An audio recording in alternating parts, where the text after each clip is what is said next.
When I started making my game Dead Reckoning, I used the Swordmaster sprite sheet that was part of the art assets I bought. She's really cool and has a great moveset, but wasn't quite right for the narrative I was trying to tell, so I used the Glitch Samurai, which I thought looked really slick, although it had a smaller moveset. When you're using non-custom assets, you're limited by the animations that exist. You can do some tweaking and customization, but ultimately you have to make do with what's on the sprite sheet. The Glitch Samurai had a couple of basic attacks that I built into a chain combo, meaning you hit the button once, he swings once, and if you hit it twice in quick succession, he'll switch between the attacks. Then he had this glitch attack combo that I basically built into a special attack, or a heavy attack, however you want to call it. And then there was this unrelated spell animation that was a Grim Reaper slamming down, and I tried to incorporate that as an AoE cast on a cooldown to give him another option. Overall, for a game of this size and scope, I thought that was a decent moveset. It's not the most complicated combat system in the world, but tuned properly, it could still be really fun. Then I made a screen resolution change because my existing canvas size, the amount of screen you could see at once, was just too tight. You couldn't see enough of what was happening around the player. When I increased that, it made the sprite much smaller on the screen. Now the asset bundle I had has another character I've been looking at called the Sci-Fi Samurai, who in many ways is similar to the Glitch Samurai, but the sprite is a little bit larger. As you can see here, it's about 20% bigger. His sword is different, and his attacks, I think, look a little better. So I decided to swap him in as my new main character. I also just didn't like the way the Grim Reaper cast attack was playing, so I cut it.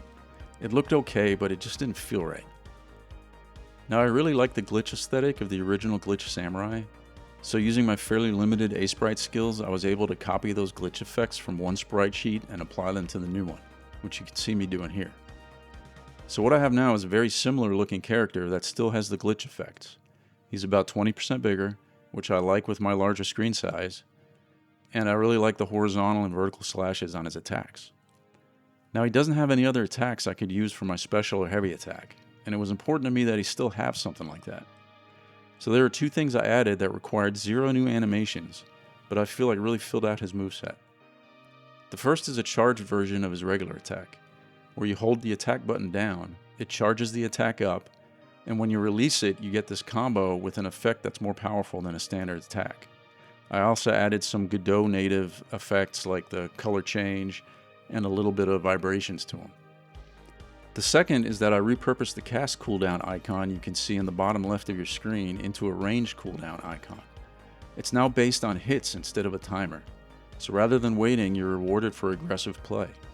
Every 6 hits or so, you get to launch this range slash wave that I've made fairly powerful.